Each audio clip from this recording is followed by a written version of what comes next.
성경 봉독하겠습니다. 야고보서 2장입니다. 14절부터 26절까지입니다. 오늘 긴 말씀이라 오늘 한 절씩 교독하겠습니다. 오늘 교독입니다. 한 절씩 제가 먼저 봉독합니다. 내 형제들아, 만일 사람이 믿음이 있노라 하고 행함이 없으면 무슨 유익이 있으리요? 그 믿음이 능히 자기를 구원하겠느냐?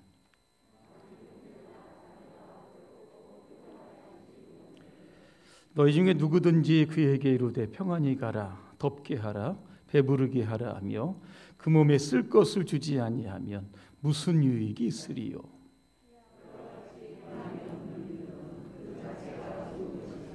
어떤 사람은 말하기를 너는 믿음이 있고 나는 행함이 있으니 행함이 없는 내 믿음을 내게 보이라.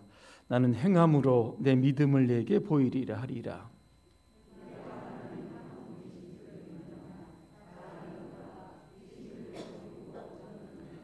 아하, 허탄한 사람아, 행함이 없는 믿음이 헛것인 줄을 알고자 하느냐?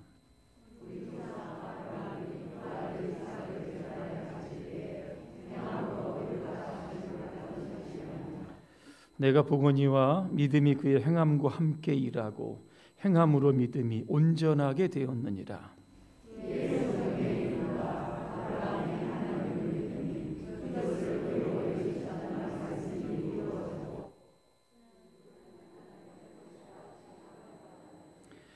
이로보건대 사람이 행함으로 이롭다 하심을 받고 믿음으로만은 아니니라.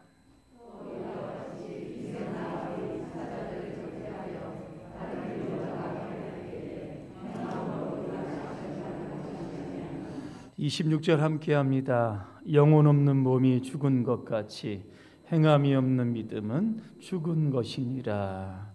아멘. 할렐루야. 아멘. 옆분과 인사하겠습니다. 행함이 있는 믿음의 사람이 됩시다. 신앙생활에서 가장 중요한 게 뭐라고 생각하십니까? 믿음이겠죠. 믿음이 있어야 예배도 드리고, 믿음이 있어야 찬양도 하고, 믿음이 있어야 봉사도 합니다. 항상 우리의 믿음이 살아있는 믿음인가, 죽어있는 믿음인가 체크하는 거 굉장히 중요합니다. 그래서 사도 바울은 고린도후서 13장 5절에서 이러한 말씀을 합니다. 너희가 믿음에 있는가? 너희 자신을 시험하고 너희 자신을 확증하라. 그렇게 말씀합니다. 여기에 있는 분들의 믿음은 살아있는 믿음입니다. 그렇게 믿으십니까? 믿음이 있으니까 이 시간을 구별을 해서 이 자리에 앉아 계신 겁니다. 오늘 본문이 주는 교훈 두 가지만 말씀을 드리려고 합니다. 첫 번째는 행함이 없는 믿음은 무익합니다. 오늘 14절입니다. 여기 보니까 무슨 유익이 있으리요 그랬습니다. 행함이 없는 믿음은 아무런 유익이 없다. 또 하나입니다. 그 믿음이 능히 자기를 구원하겠느냐 말씀합니다. 뭡니까? 구원할 수 없다는 겁니다. 행하는 믿음, 이게 얼마나 중요한지를 우리 가운데 교훈하고 있는 겁니다. 어느 분이 천국을 이렇게 갔습니다. 천국문을 막 두드립니다. 베드로가 이렇게 나오는 겁니다.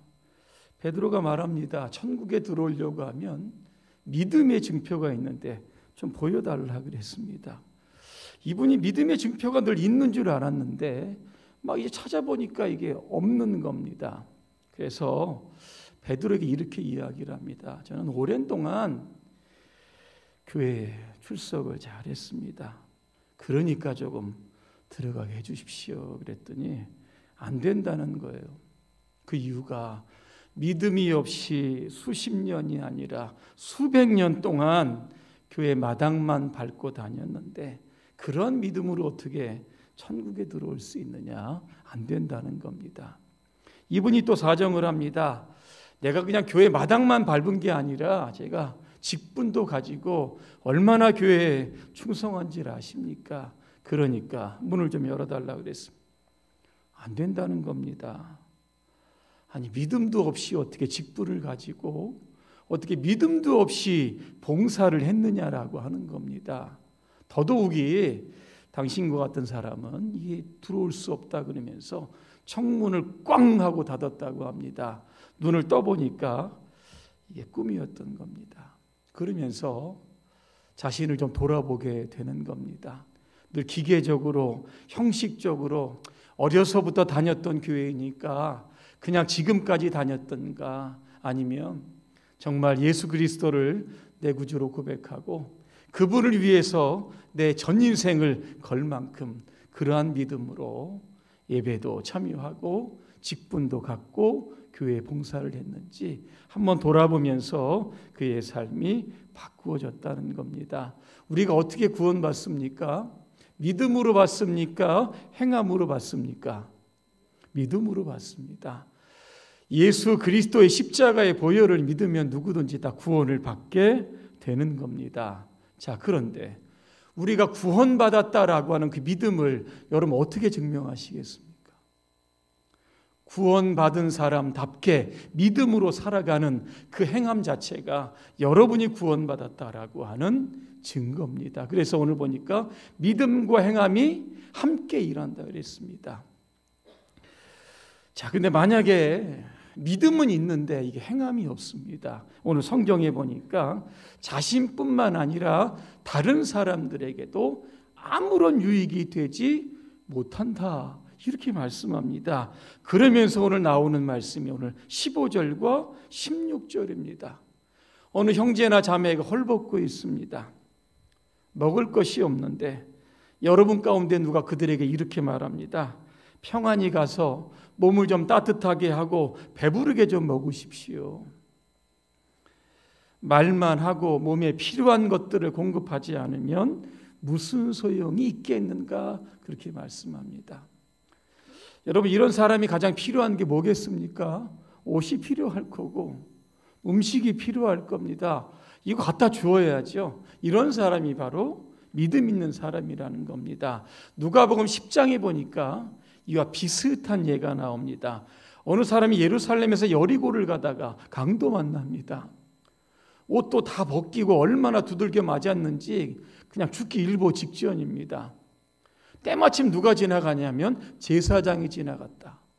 보니까 피했다 그랬습니다. 보기는 봤는데 피하고 지나갑니다. 그 다음에 보니까 레위 사람이 이렇게 또 지나가는데 역시 피해서 지나갔다.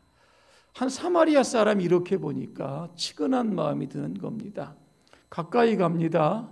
그래서 당장에 응급처치를 한 다음에 자기의 짐승에 태워서 여관으로 가는 겁니다.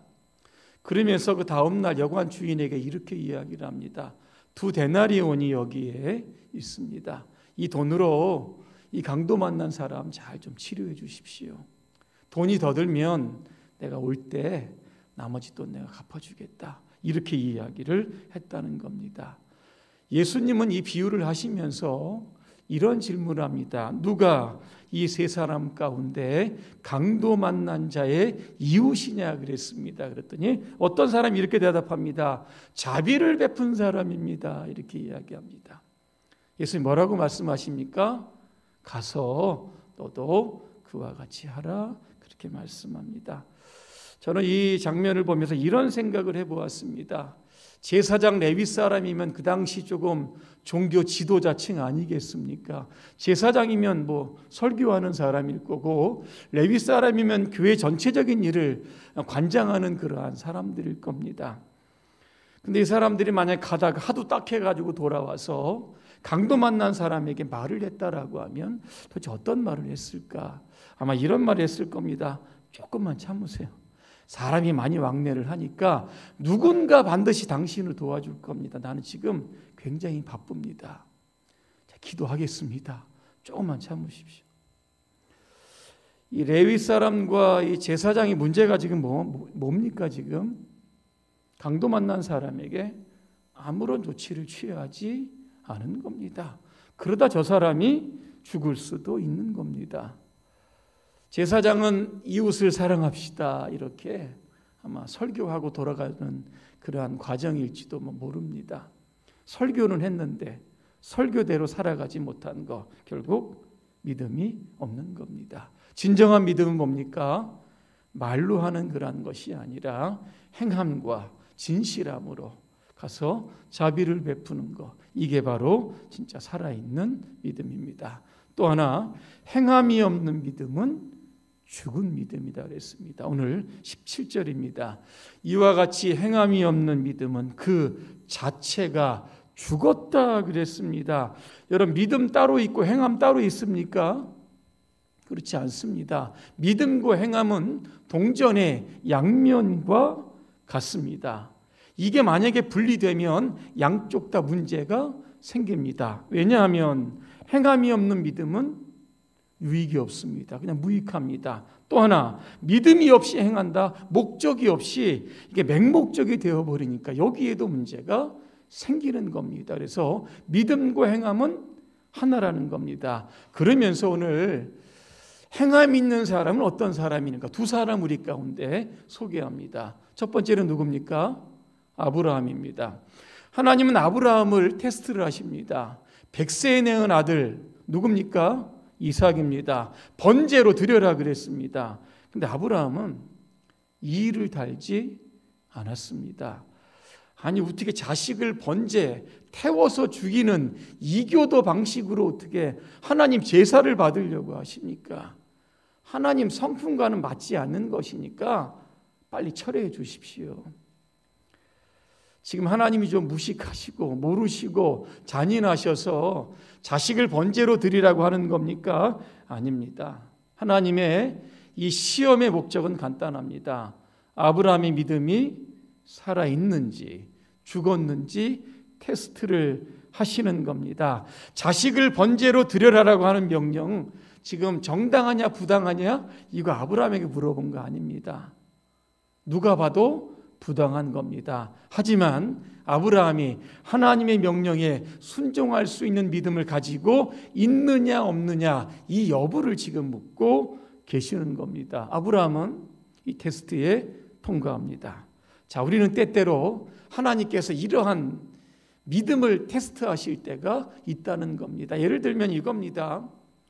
11조 헌금입니다. 말라기 3장 1절과 10절과 12절을 제가 한번 읽어드립니다. 너희는 온전한 11조를 창고에 들여놓아 내 집에 먹을거리가 넉넉하게 하여라. 이렇게 바치는 일로 나를 시험하여 내가 하늘문을 열고서 너희가 쌓을 곳이 없도록 복을 붓지 아니하나 보라 그랬습니다. 자, 하나님은 온전한 11조를 하나님께 드리면 쌓을 곳이 없도록 복을 주신다 그랬습니다. 믿음으로 순종하면 복의 사람이 됩니다. 그런데 믿음이 없으면 이거 어떻게 해석을 합니까? 아, 교회에 돈이 없나 보다. 교회가 가난한가 보다. 그래서 헌금하라는 소리구나. 이렇게 목사의 설교를 아니면 이 말씀을 이렇게 해석을 하는 겁니다. 이 사람의 문제가 뭡니까? 하나님을 믿지 못하는 겁니다. 이게 뭡니까? 불신앙입니다. 불신앙은 죽은 겁니다. 하나님은 주일을 성수하라고 말씀을 하십니다.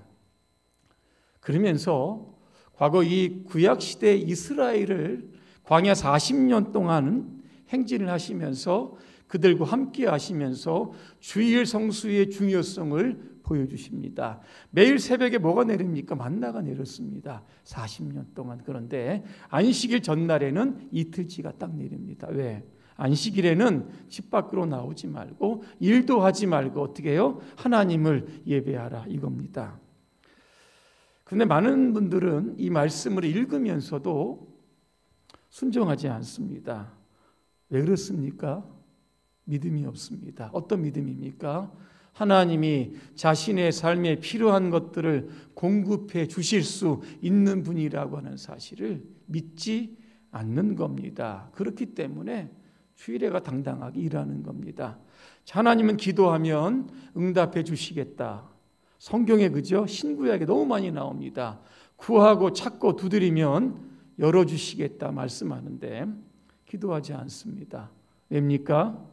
하나님을 믿지 않기 때문에. 이게 바로 죽은 믿음입니다. 우리가 죽은 믿음을 가지면 하나님도 일하시지 않기 때문에 우리의 삶에 아무 일도 일어나지 않는 겁니다. 살아있는 믿음을 가져야 하는 겁니다. 두 번째 사람으로 누구를 소개하냐면 기생 라합입니다. 여호수아 2장에 보니까 여호수아가 시딤에서 두 명의 정탐꾼을 여리고로 이렇게 보냅니다. 이 두 사람이 어느 집에 들어가냐면 기생 라합의 집에 들어가는데 이 집을 선택한 이유가 두 가지입니다. 여리고 성벽에 있습니다. 그러니까는 정탐하기가 너무 좋은 겁니다. 또 하나는 이 집은 기생집입니다. 그래서 그곳을 이제 왕래하는 많은 남자들이 그 기생집을 이용하니까 아무래도 의심을 이게 들받을 수 있었기 때문에 그런 겁니다. 나중에 그런데 기생 라합이 두 명의 정탐꾼을 숨겨주었다라고 하는 사실이 발각이 됩니다. 군사들이 들이닥칩니다. 라합에게 다그칩니다. 어디 갔느냐 그랬더니 라합이 뭐라고 그럽니까? 왔기는 왔는데 지금은 없다. 그들이 어디로 도망갔는지 나는 모른다. 그렇게 이야기를 합니다. 근데 두 명의 정탐꾼은 어디에 있었습니까? 지붕 위에 있었습니다. 이미 군사들이 올 줄을 알고 3대 밑에다가 이렇게 정탐꾼을 숨겨 놓았던 겁니다. 도대체 어떤 믿음의 사람이었을까라고 생각해 봅니다. 이 스파이잖아요. 숨겨준 거 발각되면 가족 전체가 그냥 여러분 죽는 거 아니겠습니까? 왜냐하면 지금 대치 상태이기 때문에. 그럼에도 불구하고 자기 목숨을 건 겁니다. 그리고 숨겨주었습니다. 어떤 믿음일까 봤더니 라합이 두 명의 정탐꾼을 숨겨주면서 이런 이야기를 합니다. 제가 한번 읽어드립니다. 여호와께서 이 땅을 너희에게 주신 줄을 내가 압니다. 우리가 너희를 심히 두려워하고 이 땅 백성이 다 너희 앞에 간담이 녹았습니다. 너희가 애굽에서 나올 때에 여호와께서 너희 앞에서 홍해물을 마르게 하신 일과 너희가 요단 저편에 있는 아모리 사람의 두 왕 시온과 옥을 전멸시킨 것을 우리가 들었다 그랬습니다. 여러분 기생 라합이 뭐 전쟁터에 있었습니까? 홍해 앞에 있었습니까? 하나님이 기적을 베푸시는 그 현장에 없었습니다. 모든 것들은 다 지금 소문으로 들었는데 여러분 그 소문이 결국 믿음이 되었다는 겁니다. 아, 하나님은 상천하지의 하나님이시구나. 그 하나님을 붙들어야겠다.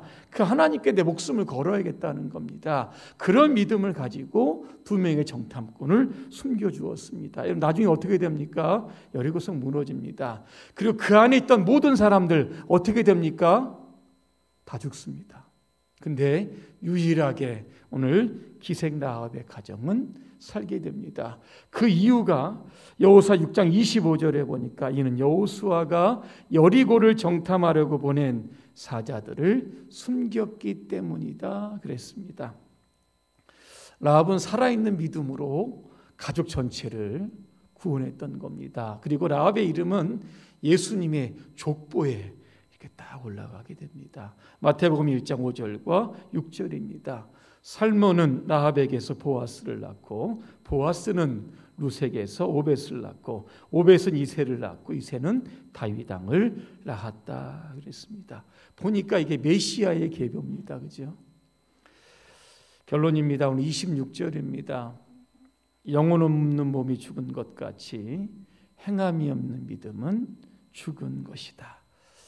왜 우리가 신앙생활을 하는데 이렇게 역동적이지 못하는 것일까? 왜 이렇게 구원의 확신이 이렇게 없고 그렇게 은혜가 넘치지를 못하는가 이렇게 생각해 보니까 결국 믿음 때문에 그런 겁니다. 우리의 믿음이 여러분 죽어 있다라고 하는 겁니다. 여러분 죽은 시체가 뭐 무슨 일을 하겠습니까? 누워 있는 것밖에 못하는 겁니다. 그러나 여러분 죽은 믿음을 가진 사람도 마찬가지입니다. 안 합니다. 아무것도. 왜? 할 수가 없습니다. 왜? 믿음이 죽었기 때문입니다. 오늘 아브라함처럼 기생 라합처럼 여러분 살아있는 믿음, 행동하는 믿음을 가지시고 오늘 이 시대에 하나님께서 여러분을 크게 사용하시기를 주님의 이름으로 축복합니다. 기도하겠습니다. 하나님, 오늘 우리에게 살아있는 믿음을 주시옵소서. 행동하는 믿음을 주시옵소서. 하나님을 향해서 목숨을 걸 수 있는 믿음을 주시옵소서. 그 믿음으로 주님의 일 잘 감당케 하옵소서. 예수님의 이름으로 기도합니다. 아멘.